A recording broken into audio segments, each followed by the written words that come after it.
Gets it to LeBron for three for the win. Yes! LeBron James at the buzzer! Gordon cut through. They go to Barrett. He'll turn and shoot for the win. Bingo!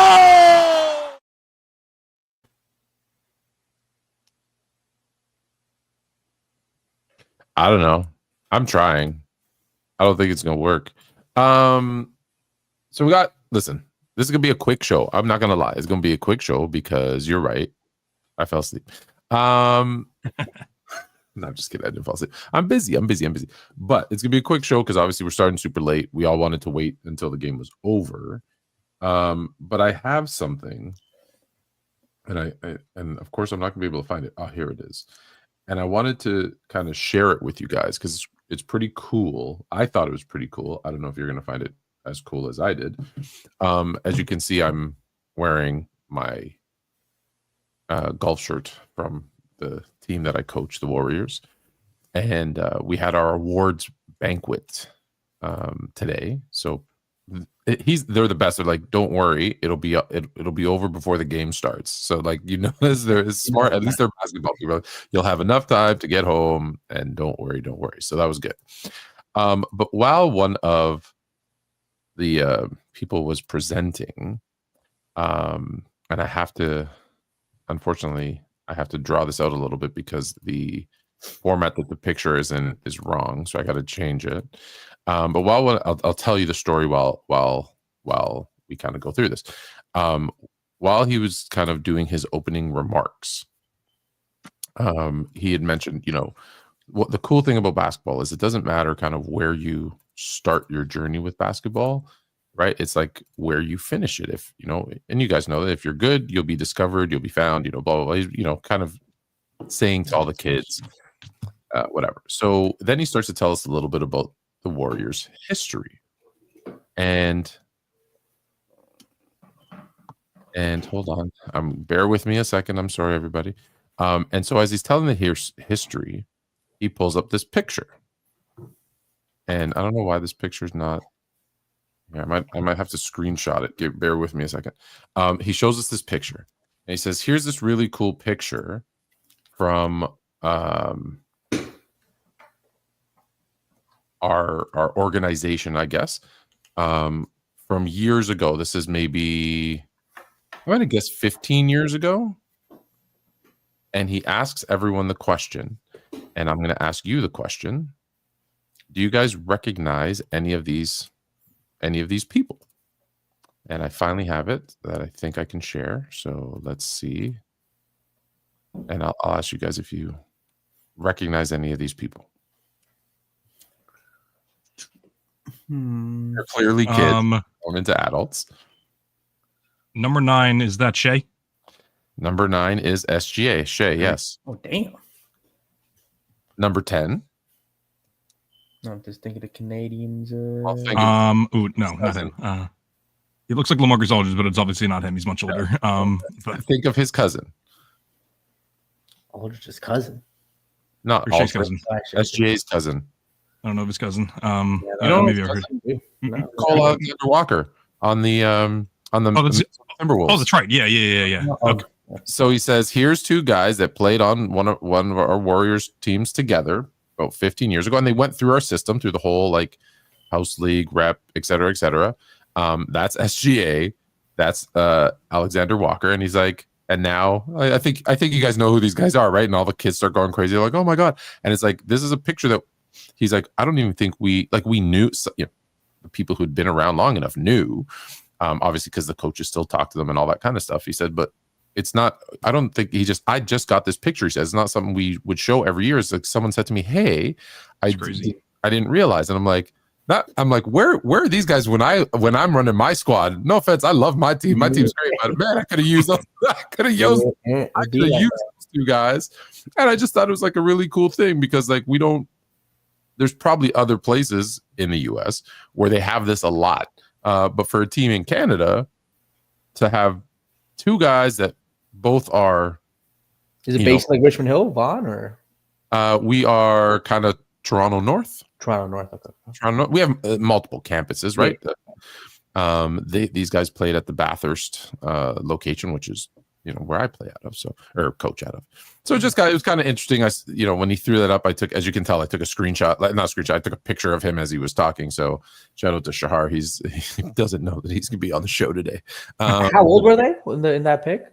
Players, they looked like they were like, I don't know, 12. 12, yeah, it's okay. I might say, yeah, around that age, yeah. 10, 11, 12. How old are they now? 27, I think? 26. Yes. So about right, because I said about 15 years ago, so 12, 27. Yeah, look at that. It all makes sense. But I thought that was really cool because it was we have a few good players up there, but up here, but we got the MVP, and after tonight's game, are we convinced OKC is back? Yeah, it's OKC in 5. It's OKC in 5. I haven't believed in this Indiana team. They've proved me wrong every step of the way. So credit to them. But I just think defensively, basically their game plan was obviously just you don't let Haliburton score. Even though late in this game they did, but the game was already kind of over. I don't feel like this game was ever in doubt. Yeah, no, it was over at halftime. It was just like game 1. I felt like, okay, first of all, I thought this game was going to be what game 1 was. I thought game 1 was this blowout game, and that game 1 was going to be game 3. Indiana's first game at home. But in game 1, you kind of felt it like they're hanging around. And if Indiana hangs around, you're in trouble. This game, I'm like, nah, they're out of this game. Like, even when it was closer, like they went on the first 9-0 run, and I'm like, yeah, it's okay. Then they went on the second 9-0 run, and I think they were up 16 at that point, and I'm like, I feel like it's over. Like, I don't think Indiana, and I didn't feel that in game 1. Did you, Chris? Did you kind of get the same sense? Or yeah, 100%. It was, yeah, like it's one of those things. Yeah, like I feel like the game 1 was like, it was really just like it was in between 8 and 12 points the entire game, and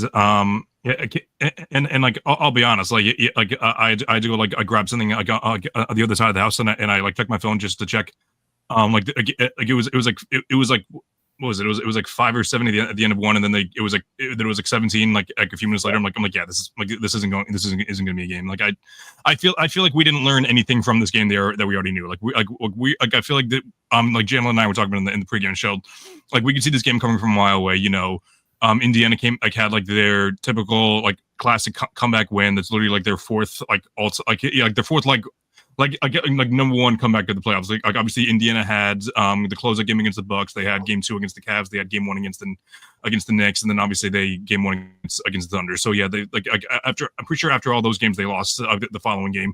Obviously not against Milwaukee, but like all the other games, Indiana usually loses, and that's not an Indiana thing. That's like the underdog loses, and then the better team usually comes back and punches a little bit harder. Difference is, and since this is the case now, I think even though Indiana is more experienced and they overall might have like more of the polished veteran mindset, I just think the talent gap is way too big in order for Indiana to overturn this. Jalen said in 5. I am going to give Indiana the benefit of the doubt. I think they win game 3, but then I think OKC closes it out in 4, 5, and 6. Yeah, like I said, I don't like to switch my picks, and so I said Thunder in 5, so I'll stick with Thunder in 5. Them winning game 1 shocked me. Like I said, I thought OKC by 2025, game 1 and 2, Indiana surprises them, but at home, and then they go on to win games 4 in Indiana and game 5 at home, and everybody's having a parade and they're happy. I know. Listen, I know it sounds crazy. Teams don't like to win on the road. It happens a lot, but it's a lot nicer when you're at home and the confetti's falling and the balloons are there, and like it's your home. I would want to win a championship at home. Playing on the road is so weird. Listen, you take it wherever you can. But at the same time, it's like, we can get it done. Let's get it done. So, did you learn more about them in game 1, or is it still? Do you have more questions or more answers, or is it just like, no, this is kind of what I expected? I think we already knew that the Thunder go wherever Chet takes them. I think Chet played horrendous in game 1, and he wasn't playing great in the beginning of game 1. Once he started cooking is when the Thunder really become unstoppable. I thought J-Dub was the X factor. I really think that Chet is more of an X factor than J-Dub, in my opinion. I think that's one thing we might have already known, but I think it's been emphasized in this series. J-Dub has had, like, game 1 and game 2 are not, the ones he's going to write home about. Right. And so them being 1-1, when he hasn't played up to who he is, is a bad sign. It's either a good sign for Indiana's defense, or it's a bad sign for Indiana if he's just kind of slumping and he's going to work his way out of it. Right. So you're right. That's what makes OKC so scary, is when one of them, you remember was it the first round where SGA was like, that's not SGA, but like they're still blowing them out, and it's like, oh, we're in trouble, right? If one of their players isn't having a good game and they just, no problem, next guy. To your point, chat, whoever, he's had a good game out of Caruso. You had a good, you're going to get these other guys, which, well, that's why it's a team sport. But I think OKC might make a change in terms of Case and Wallace really doesn't give him too much. Even his defense, it hasn't been great to me. It's been okay. I mean, maybe throwing Aaron Wiggins in the lineup. I like the Hardenstein minutes out there, especially with Turner out there. Turner got hot. So I don't mind if they just go back to starting Hardenstein. I don't think they have to play small against this Indiana team. So I do think Case and Wallace might go back to their bench for game 3. We'll see. I actually, it's interesting that you say that, because it hadn't crossed my mind, but now that you say it, I wouldn't mind them going and playing big. Yeah. And force them to, give Obi Toppin some more minutes or something. Mm-hmm. Obi Toppin's not going to be consistent. We saw the up and down. I should have bet his under. I knew I should have bet Obi Toppin's under today. People were saying, some smart guys. I was like, oh, he did so well game 1. And clearly should have listened. But yeah. Hey, listen, if you're relying on Obi, you're in trouble. Yeah. I always, I think the better teams should make the worst teams adjust to them rather than adjusting to the team. And I feel like OKC, which I'm not anti-coaches making certain adjustments, because that's what they need to do. But I feel like, I don't know if OKC jumped the gun by starting Chet's over iHeart.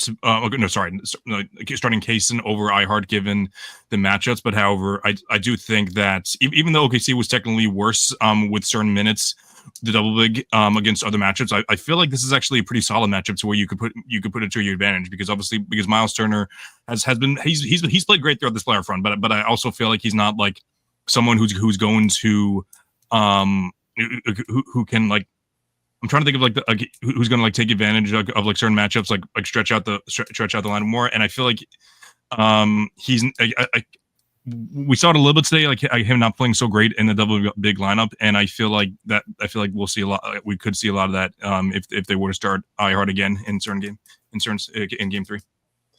I brought up in the Minnesota series, like in the games where Julius Randle shot the ball well. Okay, it's not. I'm not saying it's not about points. Points are clearly the most important thing, but in the games that he shot well, right, were the games that Minnesota played well, and in the games where he was kind of, hey, they focused on him, he was inefficient, and the game wasn't close.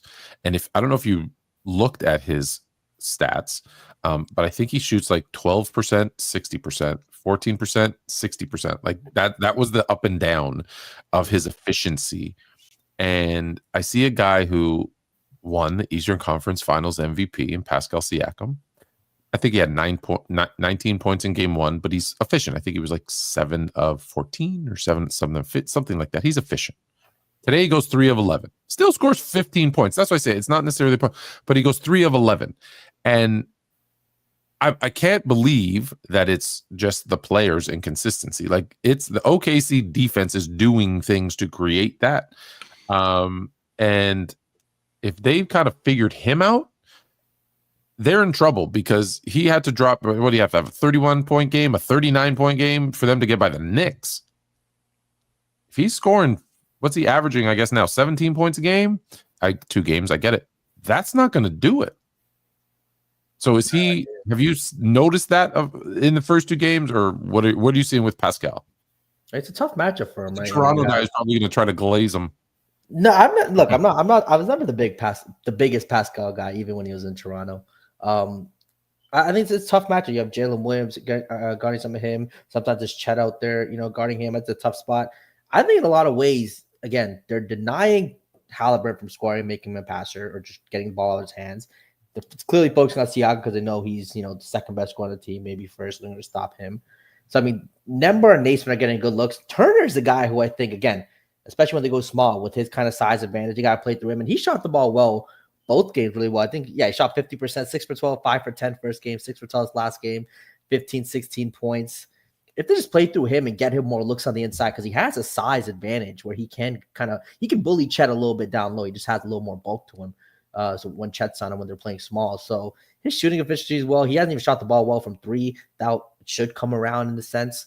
So I think getting Turner, maybe you want him taking 15 to 20 shots a game in this matchup if they're going to stop, Siakam and Haliburton. Because Haliburton really had a rough game. He kind of stat pad a little bit on the end. Pause you there for a second. Yeah. That's a horrible idea. Hey, sometimes you got to use your size. You're inside. Just get Turner the ball. Give him easy layups.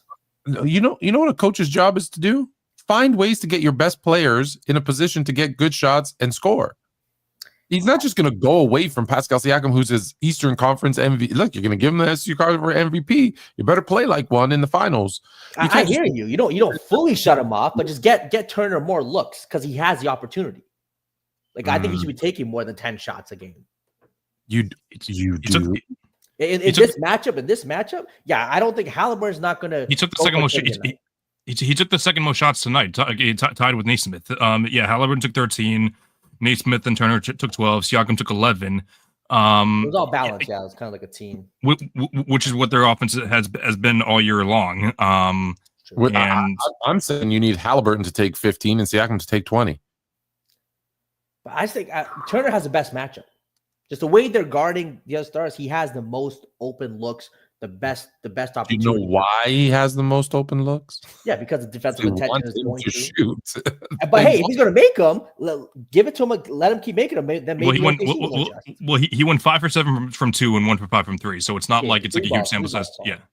Yeah, it's not big. It's not big enough to know what, because everyone thinks, if you shoot, I went 5 of 6. So if you would have given me 60 shots, I would have hit 50. I'm like, no, dummy. Like there's a point where it tapers off, or maybe, I don't know, maybe you could go 50 of 60 or 40 of 50. You could shoot. How many points did Haliburton have at half, by the way? Was it 3 or 5? It was 3. His 3 points and assists. But this is, let me just say this team is built. Sorry to cut you off, Chris. I want to say this team is built where it's like Siakam, you want to put Turner, because they are balanced, but this team is built for those guys to carry them to the fourth quarter and beyond.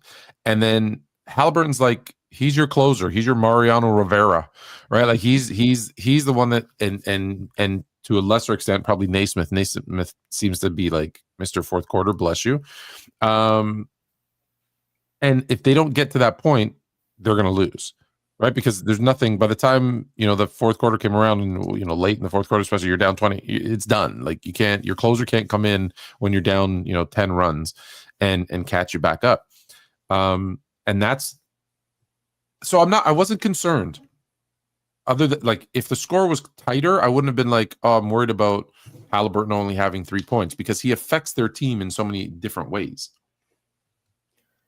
He does. He does. And again, OKC's game plan is just to stop Haliburton from scoring, so the other teammates just do have to step it up. Yeah. But I just don't think, again, OKC, I think, is too good defensively. And even this game, they didn't have the best game. Again, offensively, like with their starters, as SGA, Jalen Williams, Chet played well. Lou Dort didn't give him anything. J-Dub was inefficient again. Yeah, there you go. Inefficient again. He was inefficient again, but it didn't matter as much. Caruso saved him with some big shots. We talked about earlier there. Arnold's 21. Yeah, don't expect that again. Wiggins too, 18. Yeah, exactly. Yeah, so they had a couple. And had a heck of a game too. Absolutely. Yeah. 5 for 8 from 3. When you look at the rest of the series now, so Chris, you had said you think Indiana will win one at home, but it's OKC in 6. What would have to happen for you to change your mind and be like, oh, Indiana has a chance here? If they were to win game 4. Game 3 is game 3. I'll be like fine either way. I don't have like a dog in this fight, so like I'm not rooting for either team. Like if you'd ask me who I'm rooting for, like I would say Indiana, but like I don't care either way. If like I won't be swayed either way. Like obviously, if Indiana wins in a close one, like obviously be Like I'll still say OKC, but like if OKC wins big in game 3, I'm like, oh yeah, like, without a doubt. If Indiana wins that game 4, that's what it'll be like. Oh wow, like all they have to do is win 2 out of 3 now against this. Even if they're down 2-1 after game 3 and they just tie it up at 2-2 in game 4, you'll be like, oh yes, yeah, okay. Jalen, if they win another game, injuries. Even if they win another game, it's OKC. OKC's not losing this series unless SGA gets hurt. They're not losing this series. It's just it's not going to happen. It's going to mean divine intervention would be needed for them to lose. OKC's winning this chip. Do you care that reports are that nobody's watching this finals? Not in the slightest. Do I care? No. Is it expected? Yes, because again, just the intrigue storyline just quite isn't there for them to sell it as much. It is interesting though. It's that I think it's I if I may interject, is like when you say the storyline's not there. There's storylines. There's storyline, but I guess that's not popular to the masses, or I just think OKC is a small market team. Indiana is a small market team, and outside of now, let's be very clear. In OKC, in Indiana, they have some of the best fans you'll ever see anywhere. Absolutely. Right. They're diehard, incredible fans. But there's not a lot of them. And the casual fan, and that's why I think people don't understand this. The casual fan is probably not interested in this matchup because they don't really know most of the faces in there, and they're like, who the hell's Indiana? Oklahoma City has a team, right? And that's where those numbers boost, right? Like, and I'll give the example because it's the easiest one, and only because it goes to Woodage, who's like, Jordan won 3 titles at home and 3 on the road. So here we go. So let's use Jordan. There were people in the 90s who watched every second of those finals games because Michael Jordan was playing. And if you ask them, why are you watching? And they're like, because Michael Jordan's playing. And I'm like, who else is playing? No clue. Right? He was just so big. It was just, Michael Jordan. And like, I use the example, Mrs. Fluent tells me like, it'd be a Friday night or Saturday night. And they were like, we're going out. And they're like, no, the girls. We're like, no, we gotta watch we gotta watch the Michael Jordan game, not the Bulls game. We gotta watch the Michael Jordan game. They're in the finals, and they're gonna watch that and then go out. And I'm like, really? And they're like, oh yeah. And I'm like, and did they watch sports? Like, none. But he was so big, and I think you had that with LeBron too. Definitely. Actually, definitely had that with. Let me not sell him short. You had that with LeBron too. They knew him, right? It's like people who never watched golf. Oh, Tigers in the Masters, I'm watching, right? There's just and there's nobody right now in this matchup where there's that person where I'm just going to watch for that person. No, Caitlin Clark draws more views in this finals. 100%. Caitlin Clark draws more views to anyone not named LeBron James and Steph Curry, by the way, and maybe I think she might drop more. I really want to see the numbers. She might drop more than LeBron and Steph. I'm telling you right now, she really might. There are 3 faces of basketball in North America right now, or in America right now, and it's LeBron, Steph, and Caitlin Clark. Yes, like those are the 3 draws. And so to say that the finals are down in viewership. Okay, go look at when it was San Antonio and Detroit, low. San Antonio, New York, even with New York in it, not that great, right? Houston and I think either one of Houston's, even in the 90s, wasn't that great. And it's just like, well, yeah, because you didn't have, right? And that, so I'm with you guys. I'm not concerned that the viewership is low because it's not big. However, it's compounded with the fact that the biggest star out of both 2 teams is a Canadian, and they don't count viewership outside of the US. Sure. I guarantee it's up in Canada. I guarantee it's up in Canada. It's got to be, yeah. Right? Like when the Raptors were here, they're like, when the Raptors won, it showed the numbers, and I'm like, yeah, but add in like the 30 million Canadians that were watching, that number goes up. They're not how many people are watching online? How many people are watching, like, I don't mean to give a shout out to anybody, but like on playback, right? Like, but I go into those rooms and I see like Lowe's got a couple of 5,000 people watching. I know it's only 5,000, but at the same time, you multiply that by how many other things like that are I think happening. there's definitely extra. I think a couple million people watching through other avenues. Yeah, just think about what is plastered all over the screen when you're watching the game. YouTube TV. YouTube And TV. yeah. Mhm. Well, Yeah. They don't count that, and yet they're promoting the hell out of it. So Wait, they don't count YouTube TV? not like Not on the streaming, radio, yeah. unless it's because it goes by it goes by the Nelson rating, which is Okay. Yeah. ESPN, ABC, like the TV viewership. They're not Mhm. counting, for watching it here, which is weird to me. But It's really weird. Yeah. So now, do they have that data? Sure, but there's not into the TV viewership kind of numbers, as the TV execs don't want it to be, because if that number goes up, they're going to pay. They're going to pay more. So that's why I'm not concerned with the viewership being down. It's because we get into this debate, and I'd like to hear your take on this. Do people want super teams and dynasties, or do they want a parity and teams to all have a chance? People like to say they want parity, but the numbers never back it up, right? People like dynasties, big names like that. I think people like to put players that they're watching in like the GOAT conversation or top 10 all time, like that type of thing. They want to watch guys who they think are like all time greats, or in that discussion. I do think the NBA though, it's weird with the NBA, even when I see other numbers compared to the NFL, MLB, even the NHL, where the NBA stars tend to be bigger than most other stars outside of the sport, right? They tend to carry more weight, but the ratings don't reflect. Even when like Steph, LeBron were there, the numbers compared to like the MLB final, the MLB World Series, or the NFL, which is still mouth water. Like even though they're bigger than their stars for the most part, the other leagues still seem to bring in more numbers. So there is some sort of imbalance with the NBA. Maybe their marketing or the product relative to the star power of the individuals. Something's not adding up the way that it should. Because even though, again, there's other ways people watch the NBA, and I do think the NBA probably maybe has the most viewers watching in alternative sources. But something is not adding up though too. Do you think it has to do with the fact that the older crowd, obviously baseball is older, so like they're watching their games on cable. So and the MLB watches their games on cable. So like that's definitely part of the reason. 100%. But yeah, and then to answer your question about what do people want? First of all, I think that people want to complain no matter what. Obviously, 2017 we were saying like oh, it's the same thing every year. Now we're saying we liked it better like when it was the super teams. But if we want to like actually dive into the specifics, maybe like the hardcore fans, maybe they want to see the small markets and more parity, more competition. At the end of the day, the casual fans, the ones that are going to tune in, they want the consistency. If they see like an awesome if they see an awesome performance from 2018 LeBron dropping 50 points in game one, they want to see that again. Like they want to see the all-time great players, and they want to see the all-time great teams play. So you talk any TV shows? Me? Yeah. Not a ton, but yeah, a little bit. Yeah. You watch TV shows, right? Do you watch any TV shows? Yeah. Do you want the TV show to change every single week?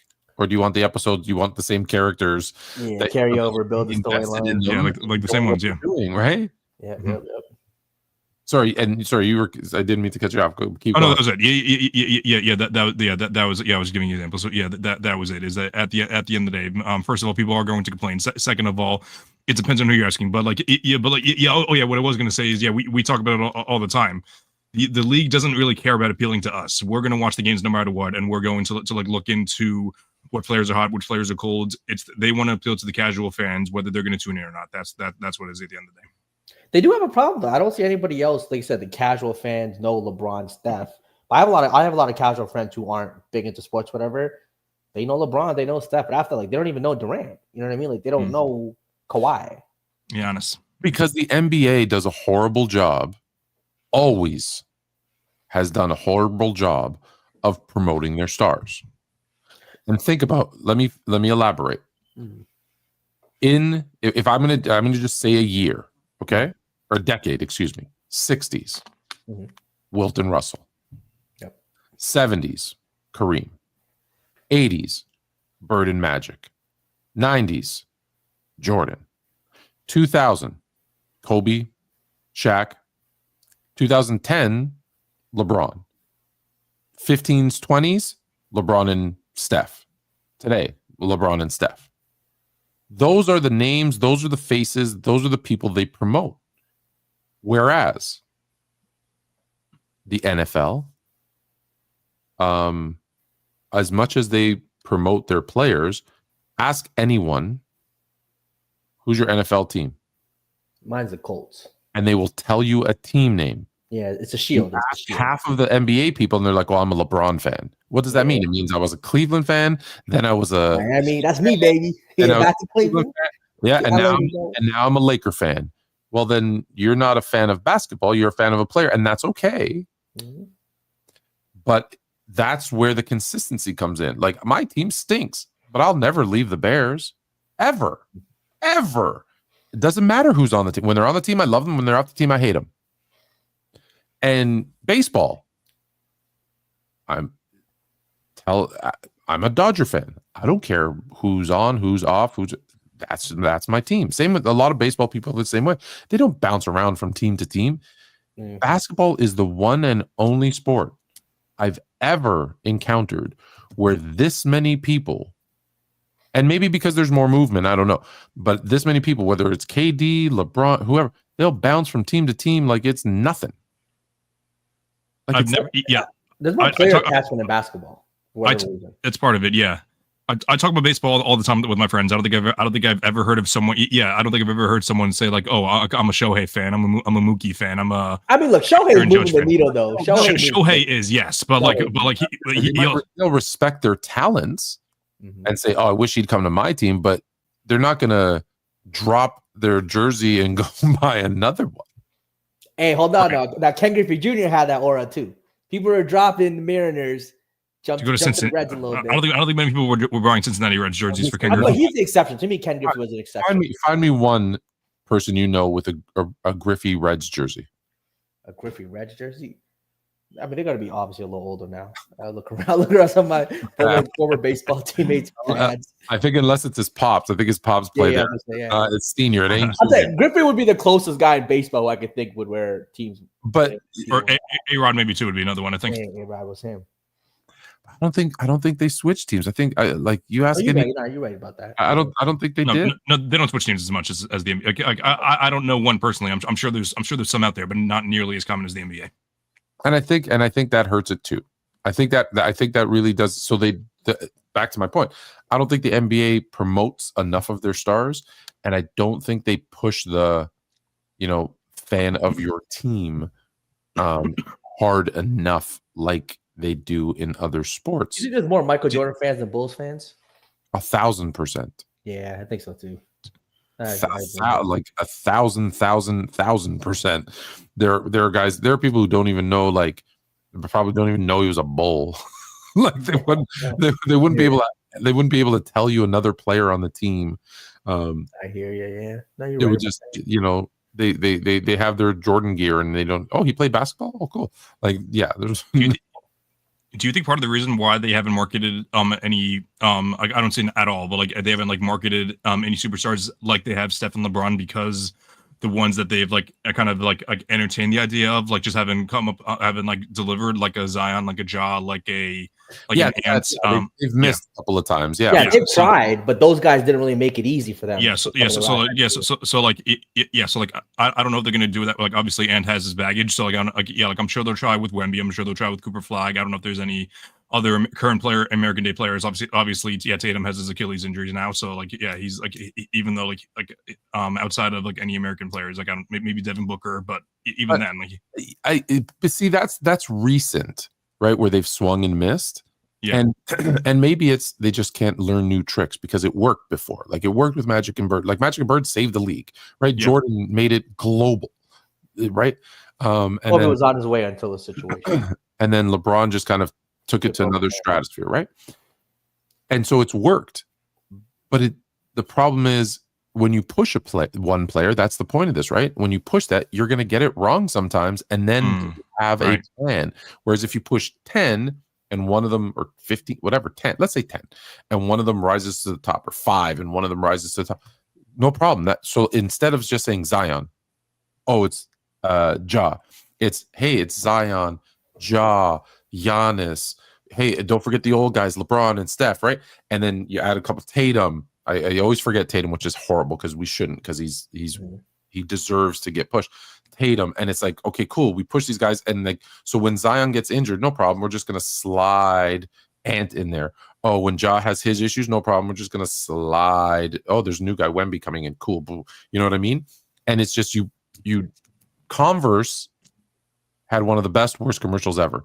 If you think back to the Weapon, right, where they had Bird and Magic, Dr. J, all promoting this weapon. Like, I wear the weapon and Kevin McHale, I wear the weapon to do this. And then Bird comes out at the end. He's like, well, I won the MVP, right? It's just like, if one of those guys were to fail, that commercial still works because that's what the NBA needs to do, excuse me, because you're going to see. So I'm going to flip it to the WNBA because they do the same thing. They're pushing Angel Reese right now. Oh. She stinks. No offense, she stinks. Is she worse this year than she was last year? Like I feel like I feel like last year, like she was like missing shots, but at least she was like defending and rebounding. She's still rebounding, but like from what I've heard and like the minimal film I've seen, she's been unwatchable. I feel like I've been watching because I'm a big proponent of the WNBA, and I'm like, there was a game that just stuck out, and it wasn't her 0-for-8 horrible game. There was a game a couple nights ago that stuck out for me. Not the one against the Fever, which she was also terrible in, like 2 points. It's 2 points, 2 assists, 3 turnovers, right, on like 10% shooting, and they're like, yeah, but she had 12 rebounds. No. Oh, she's the fastest to 500 rebounds and 500 points. That's only because she's the fastest to 500 rebounds. She's the fastest to 100 missed layups. And I know they're not counted 100%. I've never seen a player miss more layups in my life. But they'll push and promote and say, hey, look at what I'll see the WNBA Central, not Centel, say, oh, look, she put up 12 and 12. And I'm like, yeah, but she shot 12% and she had more turnovers than assists. And there's so many better players than her. Like, go push Asia Wilson. There's these other players on her same team who are having better seasons, not just games. And it's like, you're not talk about swinging and a miss. It's like, okay, I get it. You have a narrative and you want to make this girl a star, but your fame can't outshine your game. And it's like, you're wrong. Like, I always say this to Chill all the time. In business, did I ever tell you the Google story? No. Google. So. Okay, so when I was doing work with Google, this is what I learned from them super fast. Fail fast. And I was like, what does that mean? And the exec was like, here, I'll tell you. We at Google were like, we hire the best of the best of the best of the best. I feel like Men in Black. We're looking for the best of the best of the best of the best. And so we were like, well, if we have all the best people, we don't need anyone to manage them. They're the best of the best of the best of the best. And so they eliminated the whole level of managers, got rid of them all. And immediately, productivity plummeted. Horrible. And they're like, what the hell happened? And they're like, well, we only made one change, and it was we got rid of all the managers.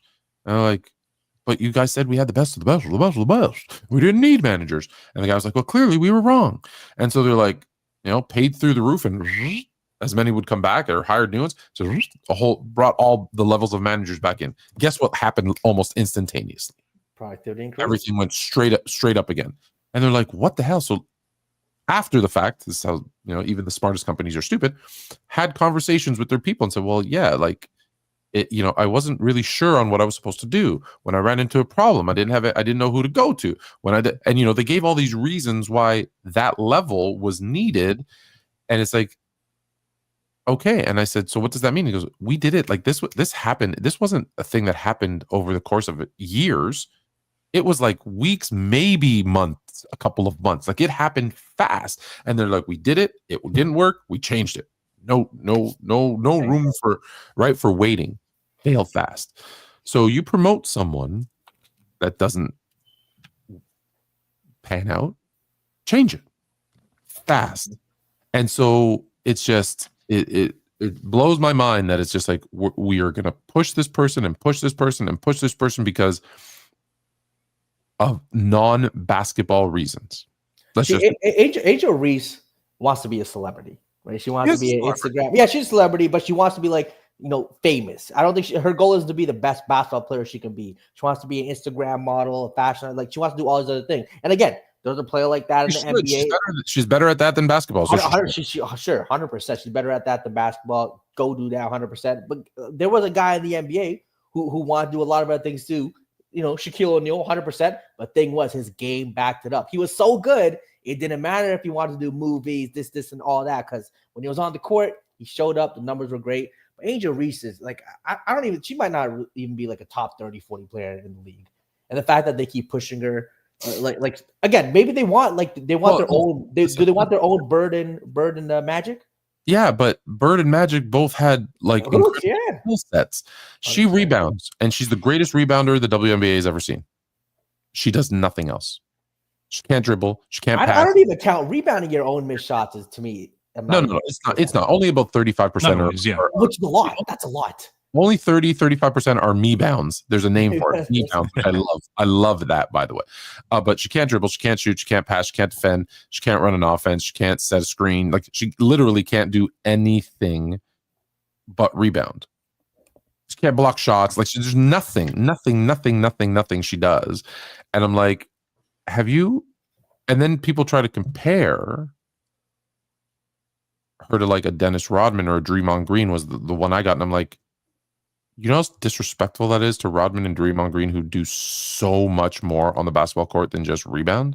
Like it was like never talk basketball again. And to Woodage, yes, she was a 20-10 girl at LSU. College means nothing, because you know how many people were averaging 10 points a game in college and came out and were great, or people averaging 30 points in college and it's a different game, man. Like Dennis Rodman could shoot the ball in college. How was he at shooting the ball in the NBA? Yeah, it wasn't going to work out. It's not. So yeah, okay, it's cool. She was 20-10, but you don't promote someone we've seen now a year and a little bit. That's not who it is. But my point, let's go back to the NBA.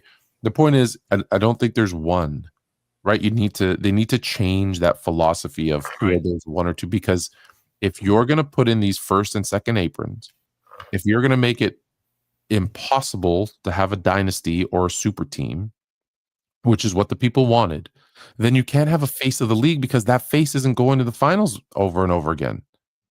And if you're not going to the finals over and over again, you can't be the face of the league. That's a good point. I think basketball got a little spoiled with Jordan and going right into LeBron, of those guys just panning out so well. Jordan, they had a perfect, honestly, they had a perfect from the merger. Excuse me, from the merger, the ABA NBA merger, they got their Dr. J a little bit older, but they had Dr. J and Moses and Kareem, and that just carried them. And part of that, because the merger was 75, 76. Yeah. So 77, whatever. 76, 77 season. Yeah. 77. And so that just flowed perfectly into, okay, we've done the merger. We have all the best players. Oh, here's Magic and Bird. Oh, here's Michael Jordan. Oh, here's kind of Kobe, Shaq, and LeBron. They've had a 40-year run where it's been, these guys don't get into a lot of trouble. Okay, there's some issues. Bird getting hurt probably didn't help. Magic being HIV positive. Luckily, Jordan was already there. Yeah, Jordan was already there. So it was okay. Stuff, right? Kobe, obviously, with Colorado. They all had their stuff, but it was always at kind of the tail end, and someone else was already kind of taking over when that was happening. So they're in a spot where they're honestly, I believe the NBA, Adam Silver is having conversations with Steph and LeBron, and he's like, don't retire. You can't retire. You have to wait. I would not be surprised if that conversation isn't happening. And they're like, just give us a couple of years. Let us get hopefully Wemby, and I think Luka's primed for it. And they set him up. And okay, Luka, Joker doesn't want to be, but Giannis, let's fit. But that's the thing where I'm thinking, instead of one, promote, they have this. Listen, this is the best era in basketball, because you have 10 guys who you could promote as potential superstar, carry their teams to championship contending status, and you have a guy like SGA who's really young on a young good team who you can throw him Look at all of the mix of these guys, international and homegrown. But if you don't push them, if you don't market them, and you let guys like us rip Tatum apart and make people think that he's, an inconsistent B tier player, well, that's the only thing they have to go by. Okay, he's an inconsistent B tier player. You know what this show with Tatum? I actually know like a lot more people who are casual fans or just casual NBA, might watch a game here or there, who are fans of him versus hardcore NBA fans disliking him. Because I know, like, a lot of the girls I know love Jason Tatum, obviously, because he's pretty. Yeah, exactly. And that's great. Hey, that's a benefit. But that's what he has marketability. They should push. He does. But it seems like, again, we talk about the hatred for him for the core NBA fans is strong. The casuals don't really. Who cares, man? Throw him in a pair of Skims and next to Kim Kardashian and make a commercial. Like, push it. Let's go. Look, and Giannis to me has a great personality. I feel like they should be pushing. He loves this. Let's push Tatum, who's not better than Worthy. Let's push him. Come on, Chris would have a poster of Tatum and Skims in his room. I think he has actually right behind the All-American Hoops flag. Hey, get a Photoshop of Tatum and Skims, put it up there. Very soon, that sidebar. Very soon, that's actually going to be a signed Al Horford jersey. Yeah. My co-host John and Matt Driscoll got me that for my birthday. So there, yeah, they got it signed. Signed. Yeah. Hey, let's go. Nice. Yeah. Mm-hmm. Oh shoot, I keep forgetting I have to do that actually for Fluent Jr. He's he needs to get his Shaq. I gotta send. Did you see what Wemby did? What did Wemby? Yeah, he joined like a Shaolin monk, like shaved his head. He's in the zone. See the photo? Oh yeah, is that real?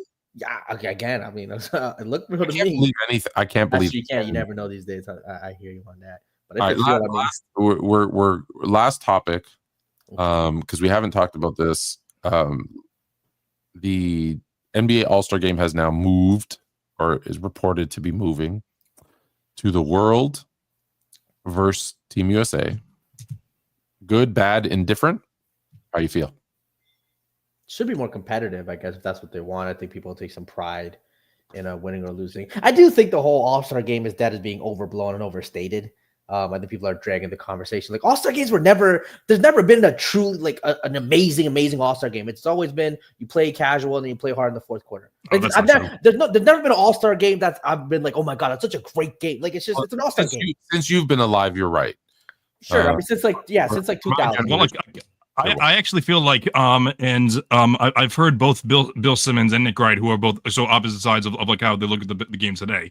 Both of them have said, like, back in the day, like when we're discussing legacy discussions, All-Star Game MVP used to matter. The players used to care a lot more.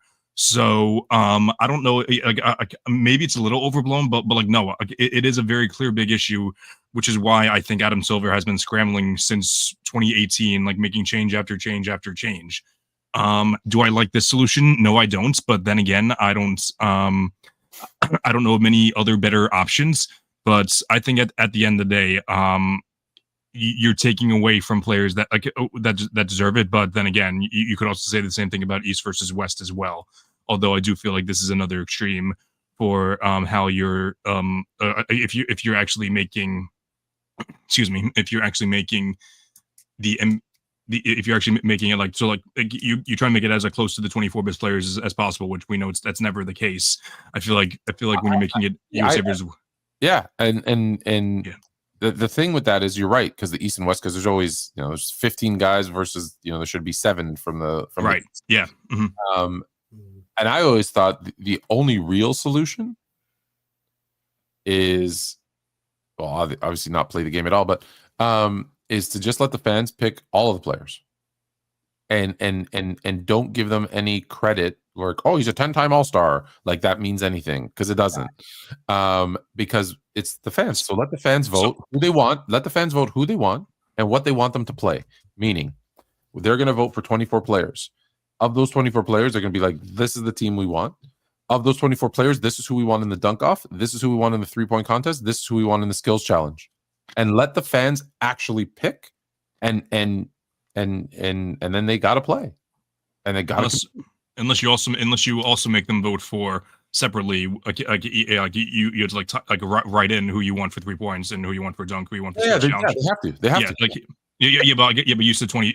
Pick the 24, and then vote for that. I'm saying make that a separate poll as well. So so it could be someone outside of the 24. Yeah, sure. I'd like to see those guys actually be forced to compete in the dunk off and those things, but sure. Fair enough. Yeah, I agree with that. Yeah. Let's go Team World versus Team NBA for a second. And I know it's off the cuff and I didn't tell you, but because I have a theory that I have. So just list out the top players in the NBA, and I'll just put them whether they're on Team World or Team USA. Okay. So just you always seem to have a list of the top players currently. It's not as good as it used to be, but yeah. Okay, so Jokic. Okay, so that's World.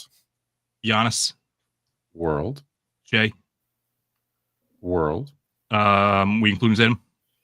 Sorry. Are we including Tatum? Like he's going to be injured next year. But yeah, of course. Okay, yeah, we include him. Okay, so Tatum. Yeah. Luka. World. Ant. The three old guys: LeBron, Steph, KD. American. Yeah. Joel Embiid. Yes. KD. Is he World or USA now? They'll probably.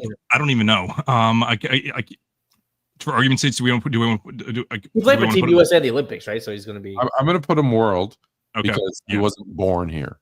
Right. Wemby World, yeah. Devin Booker. Donovan Mitchell.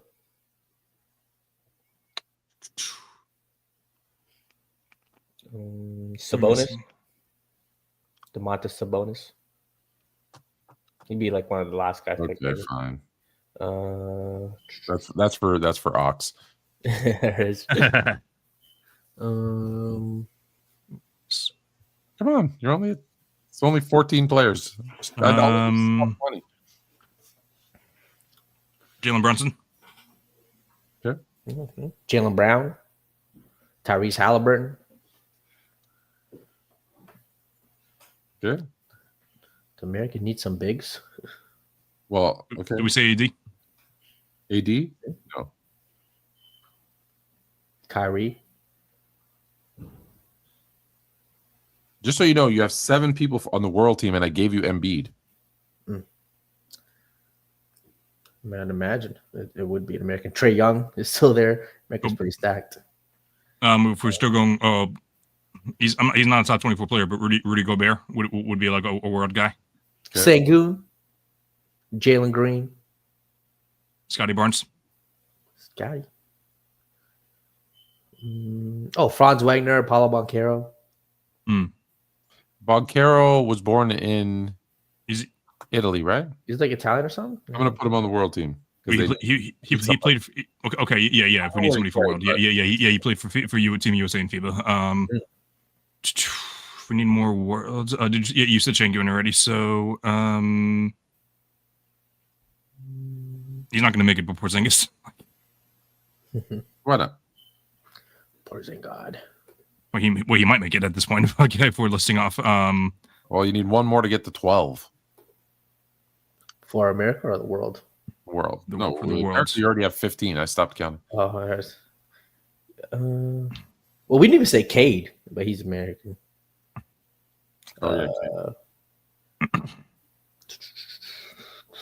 World. One more international guy. Oh, Franz Wagner, you said, right? I said Franz.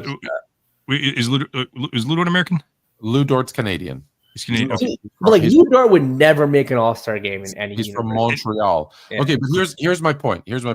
So you struggle to get your 12, but the team is. Don't get me wrong. The team is solid, right? Yes. Giannis, SGA, Luka, Embiid, Wemby, Sabonis, Yogurt, Sengun. Yes, that's what I call Gobert. Banchero, Porzingis, and Franz Wagner. So that's a good team. That is a good team, and they will compete with Tatum, Ant, LeBron, Steph, KD, Booker, Mitchell, Brunson, Haliburton, Brown, AD, whoever. They don't have a lot of bigs, by the way. You're right. They will compete. In fact, I think the world smokes them. But I planned this. Let me show you guys something. What country does Jokic play for? Serbia. What team does Giannis play for? Greece. SGA? Canada. Luka, Slovenia. Embiid, Cambodia, is it? USA. Oh, USA. Okay, yeah. Wemby, French too. France. France. Sabonis, Lithuania, is it? Is it Lithuania? Probably. Yeah. Yogurt also plays for France. Sangoon. I don't know. I don't know his country either. Can you look that up? Yeah. Yeah. Banchero plays for USA. Italy or USA, Italy. Porzingis. That's another guy I don't know either. Isn't he like Russian? I don't think that name's Russian. Let's see. Şengün is Turkish. Turkish. Porzingis is Latvian. And who's? And Wagner is, I think, German, right? Yeah. Okay. So you to come up with a team of 12, which was, I don't want to say it was hard, but to come up with a team of 12, 2 of them play for the US, which leaves you 10, and 2 play for France. The other 8 are all from different teams. And you came up with a list of 16 US great players without batting an eye. And you want to tell me, yes, I set you guys up for this, not you in particular, but people want to tell me that the world has caught up to the US and that the US shouldn't be dominating the Olympics and world competitions because the top guys, you mentioned the first 4 of, I think 4 of the first 5 you mentioned were not from the US. But because 4 of the top 5 guys are from outside of the world, because the last 5 MVPs have gone to people that are foreign to the US, that somehow means that the world is caught up. There's not more than two players on any international team that can make Team USA. And you guys just proved that. It's true. How has the world caught up? Because one guy from a country got great? No, it's definitely not. I mean, if you're asking why, games, why aren't they winning by 30 every game? Have any of you ever said that? Has the world caught up? To an extent, they have. Just because I also think that, but you're listing off all the superstars. However, there are more games. Yes, that's correct. But however, like the reason that the gap has closed, maybe they haven't caught up, but the gap has closed because because there are more NBA level players like a Nicholas Batum who has shined in Olympic games, but like doesn't really see the floor. But like it's NBA quality. He's an NBA quality player. For me, it's just other teams, other countries have put more money, more effort into building a basketball program. Would Batum make Team USA? No, but he's a starter on his team, right? He's like second or third best player on his team captain. Yeah, they haven't. Okay, maybe the gap. Sure, maybe. I don't believe that to be true either. Do you know that there was more players on the Croatian team that played and were drafted by the NBA team that the Dream Team played in '92 than any team today? I can see that, but there's also more basketball leagues across the world today. No, there's more basketball. I'd imagine. Yeah, I just think I get what you're saying. I think again, it's just also when you're playing a game like a team of superstars versus a team with one superstar and 4 other guys, let's say, that play in their home country, who play a role, who still play basketball, learn the fundamentals. You know what I mean? Again, I think other countries now have put more resources into growing their basketball program. So you're telling me if I got 10 guys, and your guy's the best, and I have the 10 next best players, and then it's your other 9, should you have a chance on paper to beat me?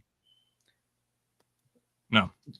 I mean, the way basketball is, again, I mean, we've seen that too, where like even if you go to a park, you have the 5 best guys, but then like, there's a time where we clearly had the 3-4 best guys on our team, but there's other teams who were just like passing the ball like they're playing a professional game, or like, even though these are professionals. No, yeah, exactly. So they're professionals. So sometimes knowing how to play your role on a team, and if you excel at that, can sometimes beat 5, 6, 7 superstars. Because at the end of the day, 5, 6, 7 players.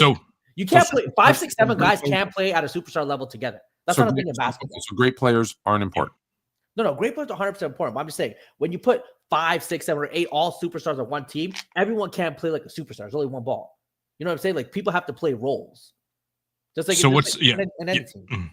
So what's your answer as to like I'm curious, what's your answer as to why USA is not dominating in the Olympics? Why I guess I should say why didn't they dominate in 2024 like they have in the past? Like obviously 2012 they were one of the best teams ever. 2016 still played great, not as good as 2012.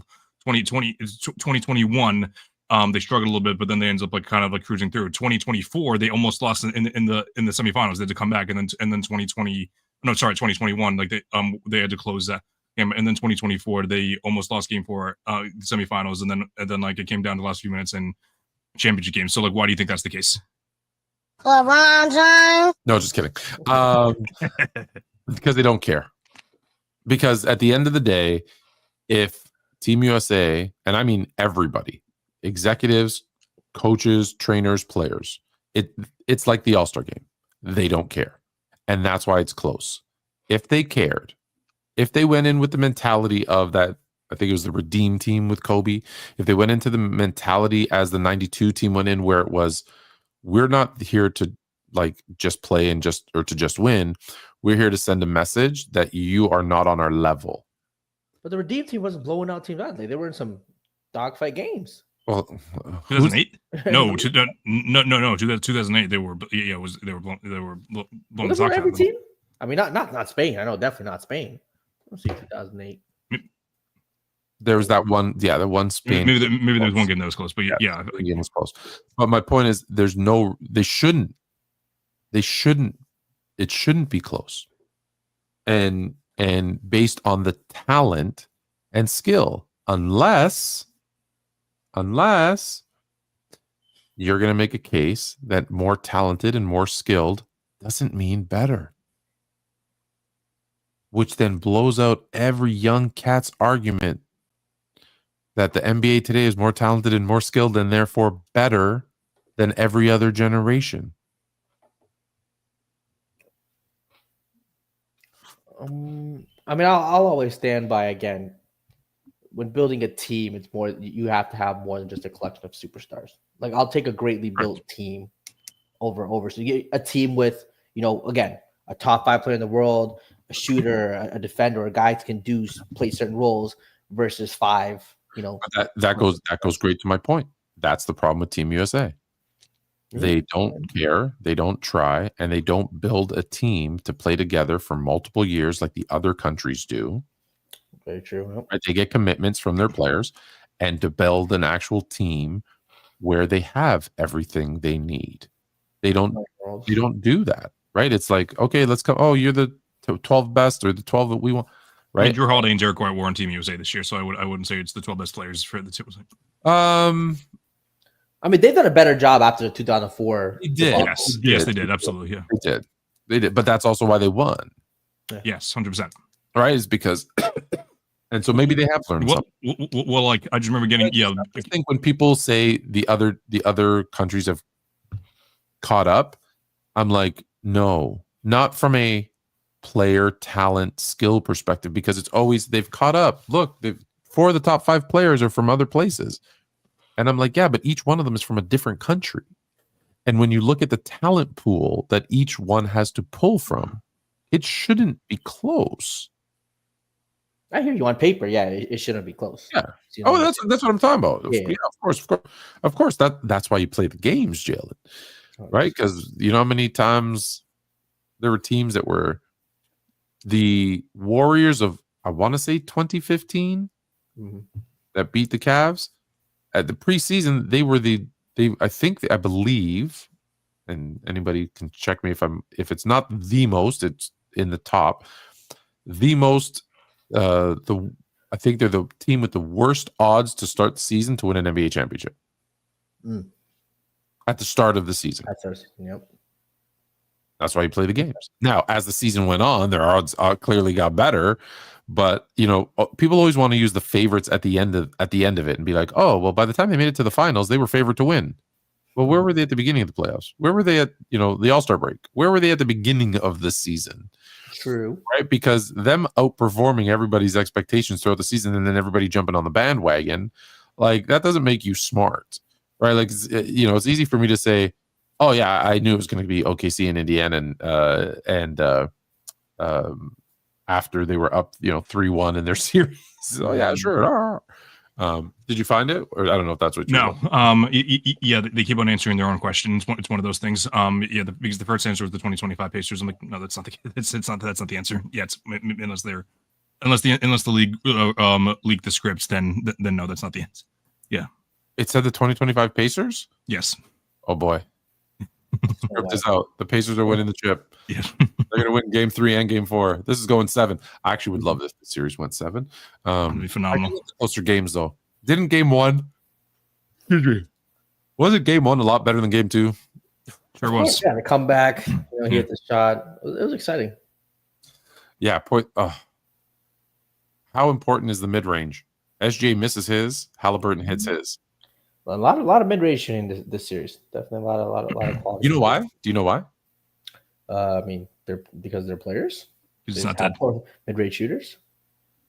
No, why they're shooting more mid-range. Oh, in the playoffs? Yeah. I mean, well, I do think Indiana and OKC just have more mid-range shooters than a lot of other teams, but maybe I don't know. I mean, that's how they're winning games. It's more effective. They're shooting better from mid-range and threes. Do you know why they're shooting better from mid-range and threes? I don't know. Defense? They're allowing them to be physical. Hmm? And I keep telling people, yeah, the 3-point revolution was great. Steph Curry's the face of that revolution. Wouldn't happen if they let you put your hands on people.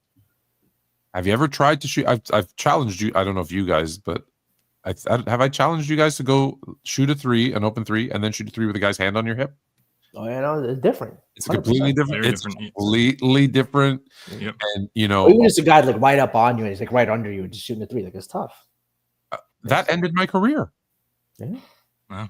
A football player undercut me, landed on his big, fat, muscular calf, and Yikes. everything went sideways. Yeah. Still hate you for that. I'm just kidding. I have no hate for anybody except LeBron James. What are you gonna do? Just kidding. That's all I got. I'm already tired and I want to go to bed.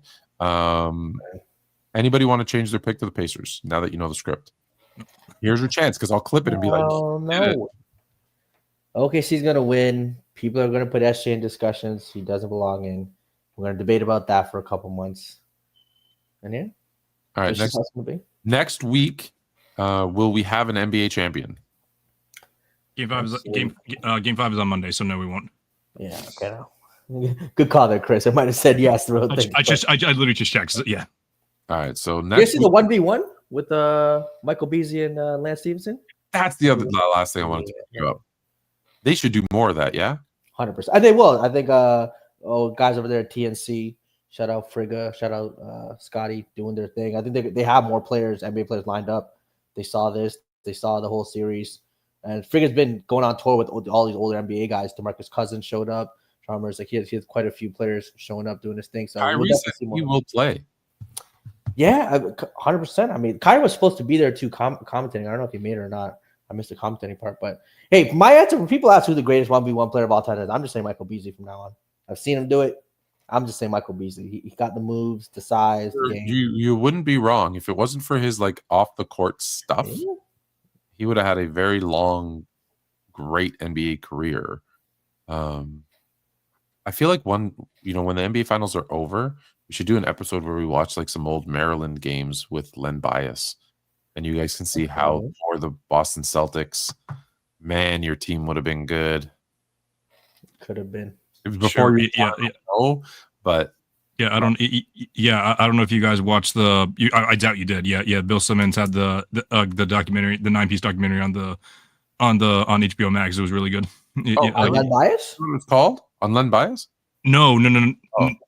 No, it was about the history. It was about the history of the Celtics. It was a 9-part series. Yeah. It was Len Bias it was probably about like a half hour. They talked about him for. Picture LeBron James coming into the NBA in the mid '80s with a jump shot. I hear you. I've seen clips and I've seen a couple documentaries. I've never seen a full game of his. But that is who Len Bias. Well, I was. Look, I'm going off some terrible memory, and then I've gone back and watched what I can. But I remember because this is why I joked with you about the James Worthy. James Worthy, my favorite college basketball player. He made me a UNC fan. He's still. Did you agree with my video though? Like that? Like You weren't. I didn't go in depth on it, but you're pretty accurate. Yeah. Well, I think you were fair. Like you didn't put Tatum at 3. You know what I mean? Like, you were fair. I know I should have picked something more controversial, just because like it's not as controversial as it used to be to like overrate Tatum, but like again now that people feel bad for him, so like I should have done my regular skit and say that Kobe is more like there's a better argument for Kobe being outside the top 10 than inside the top 5. You hurt me only because when I look at like my favorite players of all time, it's Magic, Kobe, Worthy. Wow. So it hurts me here because he was a Laker, right? So he's already getting that, and because he was my favorite college player, and then he went to my favorite team. So it was like a match made in heaven. It was fantastic. But so back to the Len Bias, but I remember seeing him going, because I was never like, I know I defend Jordan quite often because there's so many like lies that get passed to me every day. Like if you watch my TikTok, it's like, dude, like I literally get 1,000, like he couldn't go left, and I'm like, dude, no, like moron. And it's just like maybe I'll just stop and not care anymore because he's gonna come on TV and defend himself.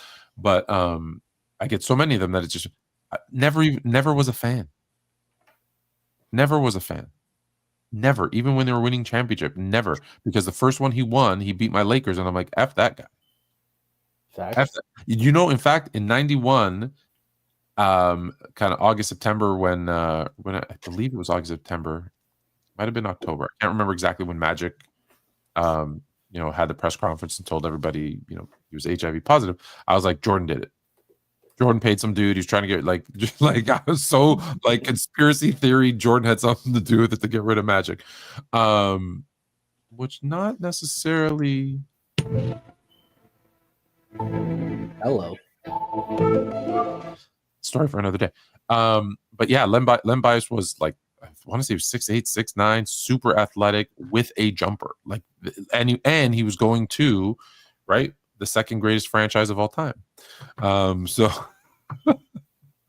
I reached out to House of Highlights. I'm still pissed at them because I told them that I wanted to be on their show and I wanted to debate low on his. I don't know if you saw that. Yeah. He did like his the 10 haters versus one fan versus one fan thing. He did his on the Lakers. One versus 10 or something. Yeah. Because Chill was on there a few weeks ago as well. So yeah, maybe they'll do one for the Celtics soon, but I don't know. Probably not. Is it in Jersey that they shoot it? I have no idea. Probably not.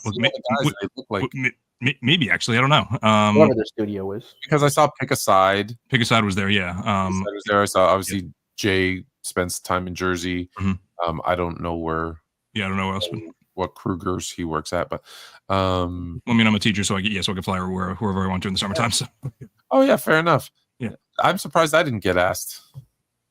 Ask away. Hook those fools. But yeah, so maybe we should watch a Len Bias game. Like you're gonna like I said, size, strength, athleticism, and had a good, like that's most of them come into the league and they can't shoot. He could shoot, so it's kind of interesting. All right, Cooper Flag's gonna save the NBA. We'll end it on that. Did you change the time of your show again or no? Last week I did, but this week there's no game. So yes, okay, we'll be at a regular scheduled time at 8:00. And Jalen, how are the dirty politics working? It's good. Hey, a lot of stuff going on in LA these days. Looks like with politics, so we'll talk about that next week. When does that air again? I want to jump off. I do want to talk about immigration. Yeah. Wednesdays, and then last week couldn't do it because Power was a little busy, but we'll be good next Wednesday. Yeah. I'll say a lot going on. Elon Musk, we did the Elon Musk Trump thing. That was a Wild Wild West too. Can you believe those guys broke up? It's so sad. So surprising. Yeah, I never would have thought two like psychopaths would not. Egomaniacs. You know what? I'll tell the Power about this too. There's a generation of people who grew up to politics being so, like, tweeting at each other, talking about each other. There was a time when like Obama, Bush, Clinton, like it was a lot calmer. Like sure we had a problem, but it wasn't so. They It still wasn't so mud in your face, this. paint in your face. It's a little childish right now. Like, come on, stuff's going on. I mean, There was a certain level of decorum and professionalism. no, there wasn't. You mentioned Clinton's come name. on, You mentioned. Obama? Hang on. You mentioned Clinton's name. The guy literally got Monica impeached. Lewinsky, I get it. Look, he cheated on his wife with a girl. Yeah, the Oval Office. That's very In the Oval different. Office, yes. Yeah, with the spat being this public and the words that being, No. What I was going to say when you said about the decorum and professionalism before internet and Twitter, like if you saw the commercials, and I know they still do some of that today, but if you saw some of the commercials that they were making and posting during an election campaign, it was disgusting. It was disgusting. I don't get to see a lot of them in Canada, so like I'd never. Listen, it's faster now. You're getting little snippets versus a full said, right. Yeah. And my opponent is a pedophile who has 3 wives. It's just like that's what I'm saying. That's what you want to do. If you want to vote for him, go ahead. Like that was the commercial, right? Like no, it's like I said, they still do it, but it's just easier to tweet it now, I guess, versus right away. That's true. All right. So in that case, Wednesday, Pirate and Jalen save the world. AKA Dirty Politics. NBA Hooper on 8 p.m. on Thursday. All my groups Thursday 8 p.m. Yeah. Thursday, and I'm gonna figure out. Oh, Fluent and Chill 8 o'clock. Tuesdays, right? Tuesdays, yeah. Yeah, of course, Tuesdays. All right, I'll see you guys next week. Take it easy.